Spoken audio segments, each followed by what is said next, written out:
In the last chapter, we saw Tomie came out from the fish tank. She dressed up and then she walked out from the room as well as the basement. Where she was going and what she had in mind, we didn't see that part, as I covered the half chapter of Tomie Junji Ito chapter 3, which name is the basement. So today we are going to cover the remaining part of that chapter. This remaining part will blow your mind. There are some interesting things which you may not be expecting to see here. For example, Yukiko's behavior and pace has been changing as Tomie is. And come to Tomie, well, she is cooking something in the next level, like she will be burning her kidney. For what purpose? Can say. Things aren't the end here. We will also see some love triangle as well. But there is only one person for whom I will excited to see his plan will work or not. He played his card in chapter 2 and the effect we may or may not see here.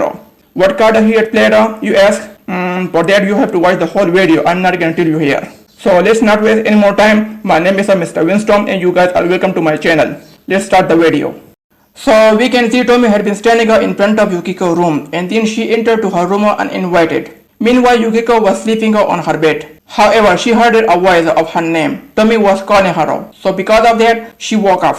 And when she saw Tomie sitting next to her, she was puzzled as she had seen a ghost. Nevertheless, then Tomie was telling her she was kind enough to visit her and that reception she given her. Afterward, Yukiko's response to her, she had nothing to do with her. And as far as Tadashi matter had come, she broken with him as she had asked her to do it. Afterward, Tomie was telling her Tadashi had tried to kill her and she had a hunch it was her idea. After hearing that Yukiko was saying to Tomie in shouted way to keep away from her. Since she had been yelling, so Tomie had no choice but to cover her mouth to fight down her, in order to no one heard her voice. Despite covering her mouth, Dr. Tamura had heard the noise. Therefore, he came to Yukiko's room to see what was happening there. Seeing a unknown lady was sitting next to Yukiko, so he ordered her to step away from Yukiko. After all, he was checking Yukiko's condition. She was unconscious, so Dr. Tamura asked Tomie what she had done to her. However, when she turned around her head, he recognized she was that same monster creature whom he had locked in the basement. But now, she was a beautiful young lady. Next morning, when the director came to the basement room, he was surprised since the head was missing and there was no clue where it had gone. Consequently, he asked Dr. Tamura if it could be possible the monster had simply walked out from the room, as they had seen how quickly the head or the monster was developing. Dr. Tamura answered it might be possible, but he had the lash of the previous night, but he didn't see a thing. While they were talking about this matter, Dr. Tamura was also thinking about yesterday night that he had Tomie in his condo and told her not to leave the room till he didn't return. Anyway, then we see they were discussing Yukiko's condition. So director asked Dr. Tamura if he had noticed any changes in her condition. He replied, well, when he had stopped by her room this morning, he'd seen something unusual. She'd seemed tall somehow. In addition, it wasn't only his opinion, he said. She had also noticed changes in herself as well. Her hair was somehow had become gorgeous as well. Furthermore, he told the director, it looked like they might have been wrong about Tomie's cell effects, which had been creating within Yukiko. It seemed like it hadn't been killing Yukiko. It actually had been healing her. Of course, it hadn't completely been sure for now. They had to do some research. Dr. Tamura said those things. Meanwhile, Yukiko visited Sato at his room. They agreed to each other and afterward she told him she was astonished that everyone had been telling her she had been a different person. And because of that, she also felt more confidence with herself. As when she was short and plain, no one wanted to be with her. Due to that, she was sick and tired and also hated her life. But no more, things had been different now. And this had been just the beginning of how beautiful she could get. Further, she said she had a dream to be proposed in grassy meadow by a boyfriend, as how showed in movies. However, in her dream it was always Tadashi, but she won't mind if he came along with. Sato answered well he hadn't been much good at filling other people's shoes. Anyhow, he didn't like these sudden changes. It felt like disappointment, he said. Looks aren't everything.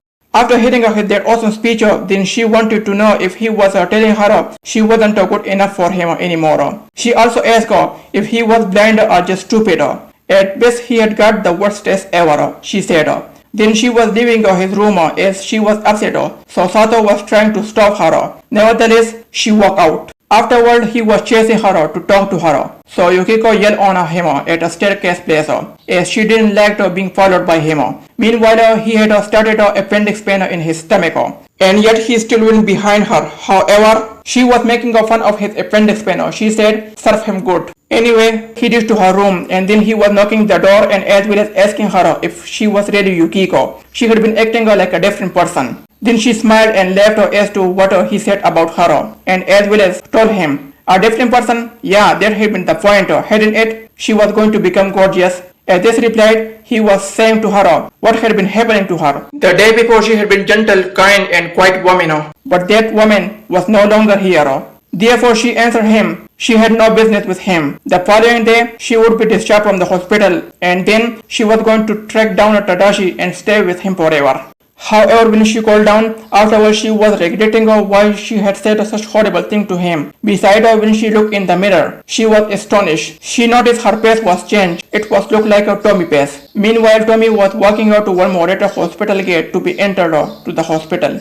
Then we can see some time had passed and now director and Dr. Tamura had completed their run for today. So they were heading out to the basement to do some experiment of remaining part of the Tomie. Anyhow, while they were walking out to the basement room, they were also talking about if the experiment had become successful, it could be the turning point of the medicine history. However, once they reached and opened the door of the basement room, they were surprised seeing Tomie was there and she was about to burn the kidney. Dr. Tamura shouted on her what she had been doing there. He told her not to leave his condo. However, she didn't listen. In fact, she just did for what she came here to destroy the kidney. So she threw a match toward the kidney. So it took fire. Then Dr. Tamura grabbed her hand. Meanwhile, the kidney was on fire. Therefore, he told the director to bring the fire extinguisher. Nonetheless, he was also angry on Tomie why she had done such thing.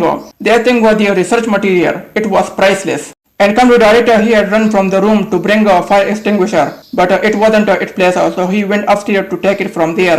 And in the basement room, Tomie was telling Dr. Tamura what had been so precious about a monster. He needed to forget all this difficult business and come back to their condo. Hearing that, he slapped her. Consequently, she fell down on the floor. Then he looked to the fuel tank and asked her where she had found that. She smiled and said it hadn't been her. So he replied, at this point he had no choice but to use her for the research.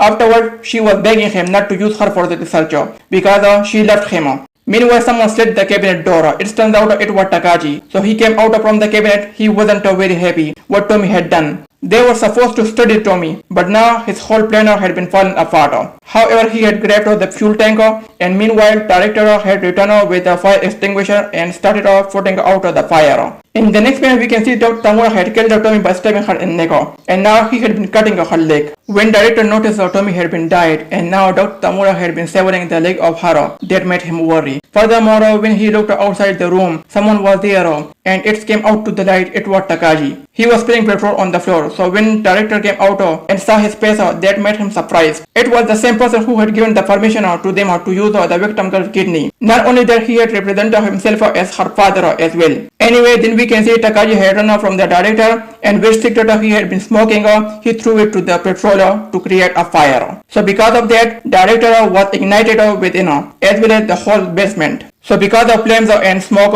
emergency alarms were run out. And when Asado had seen what had been happening there, he had run toward Yukiko's room to warn her about the fire. And once he had reached to her room, then he was knocking the door as well as warning her about the situation. He noticed her room door was open, so he entered the room. And when he saw how Yukiko was looked like, that made him speechless. She was completely a different girl. Anyway, Yukiko thanks him for being kind with her. She also said her name wasn't Yukiko, her name was Tomie. And afterwards she left the room as well as the hospital. Meanwhile, nurses were helping the patients to bring them out from the hospital. And Yukiko said Tomie was walking on the road. And by accident, she saw him, Takagi, nearby the hospital. Anyway, the next day, 3 bodies were found. 2 of them were director and Dr. Tamura, but one was some unidentified woman. And after a few days later, the cursed moderator hospital was closed for forever and leaving its mystery with itself. In addition, some days or months later, how many nurses had been working in moderator hospital was died one by one in mysterious ways. And also what had happened to Yukiko, it was itself a mystery. And with it, the chapter 3 is ended at here, but not the video. If you guys left this chapter even a little bit, so please subscribe the channel. I won't mind if you guys do it. And if someone want to watch a heartbroken manga, so watch this video. Okay, I don't have anything else to say, so I like to end this video at here. So see you around and also thanks for watching.